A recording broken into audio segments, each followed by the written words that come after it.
परम सद्गुरु की असीम कृपा से आज हम सब एक बार फिर साथ बैठे हैं। प्यारी साध संगत जी, राधा स्वामी जी। जीवन वास्तव में एक रहस्य है। बाहर से ये संसार जितना आकर्षक और मोहक दिखता है, भीतर से उतना ही जटिल, उतना ही अस्थिर और अशांत है। हम सब अपने अपने तरीके से शांति की तलाश में हैं। कोई धन में शांति ढूंढ रहा है, कोई परिवार में, कोई मान सम्मान में।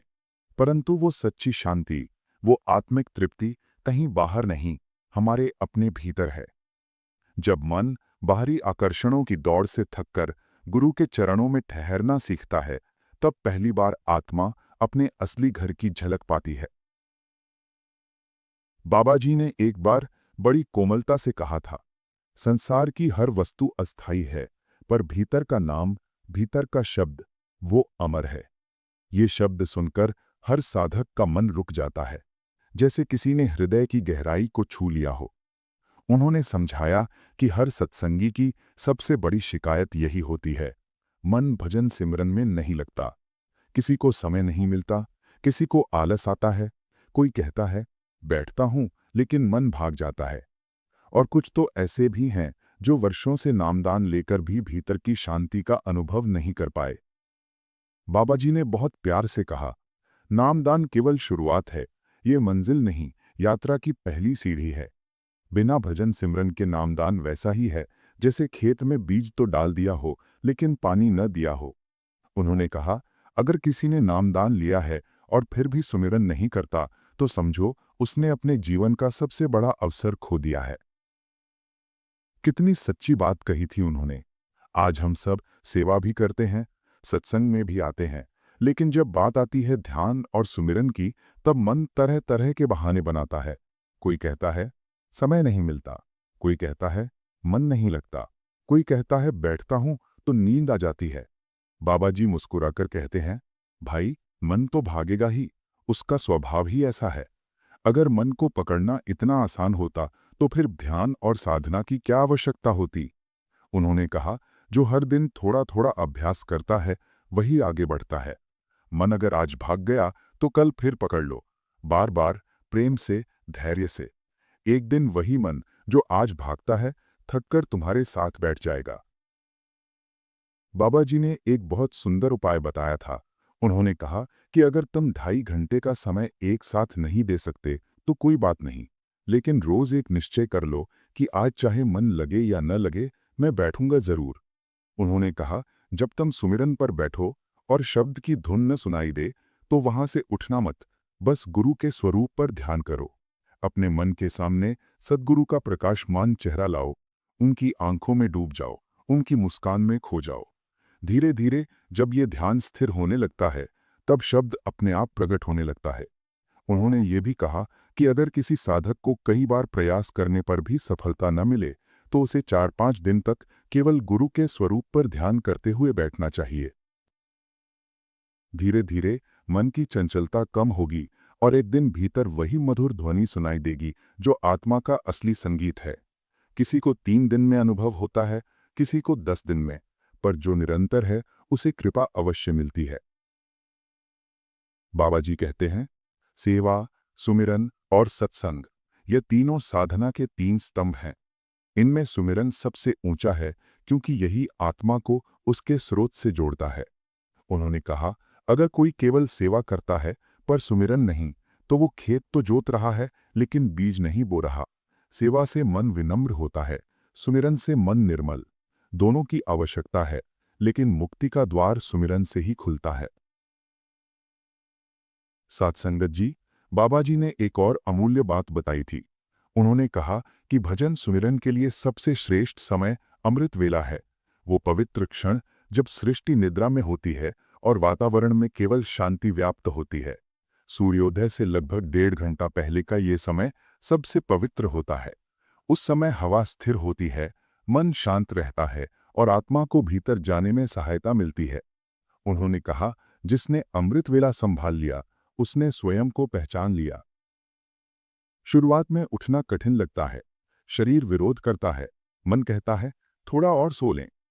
पर अगर कोई साधक रात को 9 या 9:30 बजे सो जाए और सुबह 3 बजे उठे तो कुछ ही दिनों में शरीर और मन उस लय में ढल जाते हैं। पहले कुछ दिन कठिनाई होगी, पर चौथे पांचवें दिन जब आप उठकर नहाकर सुमिरन पर बैठेंगे तो अनुभव करेंगे कि मन पहले से कहीं अधिक स्थिर है। बाबा जी कहते हैं, अमृत वेला वो समय है जब परमात्मा के द्वार खुले होते हैं। जो उस समय पुकारता है उसकी पुकार व्यर्थ नहीं जाती। जब पूरी सृष्टि सो रही होती है तब जो जागता है वो वास्तव में जागृत कहलाता है।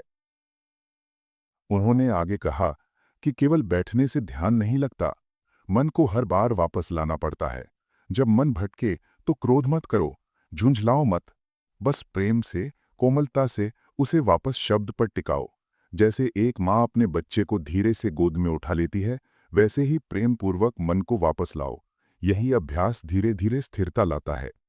उन्होंने कहा कि अगर किसी दिन ध्यान अच्छा न लगे तो खुद को दोष मत दो, अगले दिन फिर वही अभ्यास करो। सत्संग का मार्ग धैर्य का मार्ग है, यहाँ अधीरता नहीं चलती। उन्होंने मुस्कुराकर कहा, मनुष्य का मन एक जंगली घोड़े की तरह है। अगर उसे कसकर न थामो तो वो तुम्हें गिरा देगा, लेकिन अगर प्रेम और धैर्य से प्रशिक्षित करो तो वही घोड़ा तुम्हें मंजिल तक पहुंचा देगा। भजन सुमिरन का अभ्यास वही लगाम है जो मन को सही दिशा देता है। कई लोग सोचते हैं जब ध्यान लगने लगेगा तब नियमित सुमिरन करेंगे। बाबा जी कहते हैं ये सोच ही गलती है। ध्यान तो तब लगता है जब नियमितता आती है। अगर कोई हर दिन नहीं बैठता तो मन स्थिर कैसे होगा। जैसे कोई संगीत सीखने वाला रोज रियाज करता है, वैसे ही सुमिरन भी रोज का अभ्यास चाहता है। उन्होंने एक और सुंदर उदाहरण दिया, जैसे दीपक जलने से अंधेरा मिटता है, वैसे ही सुमिरन आत्मा के भीतर का अंधकार मिटाता है। लेकिन अगर दीपक ही न जलाएं तो प्रकाश कहाँ से आएगा।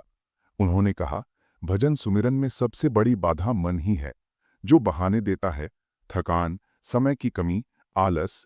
लेकिन जो हर दिन थोड़ा भी समय देता है उसका मन धीरे धीरे शुद्ध होने लगता है। फिर उन्होंने बड़ी करुणा से कहा, यह मानव जन्म अत्यंत दुर्लभ है, इसे व्यर्थ मत जाने दो। 84 लाख योनियों के बाद ये अवसर मिला है, और ये अवसर वही सफल बनाता है जो अपने मन पर विजय पाले। उन्होंने बताया कि अगर एक जीव एक योनि में केवल 1 वर्ष भी रहे तो मनुष्य जन्म पाने में लाखों वर्ष लग जाते हैं। सोचो कितनी कठिन यात्रा के बाद ये जीवन मिला है। इसे केवल खाने, सोने या धन कमाने में मत गंवाओ। इसका असली उद्देश्य आत्मा का उद्धार है। फिर उन्होंने कहा, सच्चा सुमिरन केवल होठों का उच्चारण नहीं बल्कि हृदय की पुकार है। जब जीव का मन सच्चे प्रेम से गुरु का नाम लेता है तब भीतर से शब्द प्रकट होता है। वो कोई बाहरी आवाज नहीं होती, वो आत्मा की अपनी धुन होती है, वही शब्द जो सृष्टि का आधार है। एक बार बाबा जी ने एक प्रसंग सुनाया था। एक साधक रोज भजन सुमिरन करता पर हर बार मन भटक जाता। वो निराश हो गया, सोचने लगा शायद ये मार्ग मेरे बस का नहीं। रात को उसने स्वप्न में देखा कि वो एक ऊंचे पहाड़ पर चढ़ रहा है। बार बार फिसलता है, गिरता है, पर हर बार फिर उठता है। अंत में थक कर बैठ जाता है। तभी उसके सामने बाबा जी प्रकट होते हैं। बाबा जी मुस्कुराते हुए कहते हैं, देखो तुम हर बार गिरने के बाद उठे, यही तुम्हारी जीत है। जो प्रयास छोड़ देता है वही हारता है। जो हर बार उठकर आगे बढ़ता है वो एक दिन शिखर पर पहुंचता ही है। साधक की आंख खुली और उस दिन से उसने निश्चय किया कि अब चाहे मन लगे या न लगे मैं रोज सुमिरन करूंगा। धीरे धीरे उसका मन स्थिर हुआ और एक दिन भीतर वो मधुर शब्द सुनाई दिया, वही जो वो वर्षों से खोज रहा था। ये कथा हमें यही सिखाती है कि मन की स्थिरता अभ्यास से आती है, चमत्कार से नहीं। गुरु का आशीर्वाद तभी फल देता है जब हम अपने भीतर का प्रयास ईमानदारी से करें।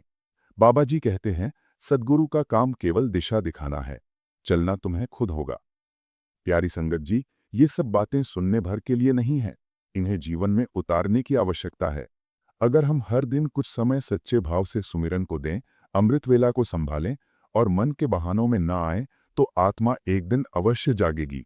भजन सुमिरन वही कुंजी है जो भीतर के द्वार खोल देती है। यही वो साधन है जो आत्मा को उसके स्रोत तक पहुंचाता है। इसलिए अगर आज भी तुम्हारा मन भटकता है तो निराश मत हो।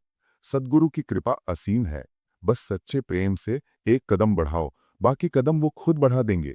जब आत्मा को उस शब्द का स्वाद लग जाता है तब संसार के सुख फीके पड़ जाते हैं। वो आनंद शब्द में है, वो शांति सुमिरन में है, वो प्रेम गुरु के चरणों में है। एक क्षण रुकिए, आंखें बंद कीजिए, भीतर से कहिए, राधा स्वामी जी। ये शब्द केवल ध्वनि नहीं, ये अनुभूति है, ये प्रेम है, ये शांति का सागर है। जब ये शब्द भीतर गूंजता है, आत्मा अपने असली घर की ओर बढ़ने लगती है, और तब समझ आता है कि इस जीवन का हर कण, हर क्षण केवल उसी की कृपा है। राधा स्वामी जी, राधा स्वामी जी, राधा स्वामी जी।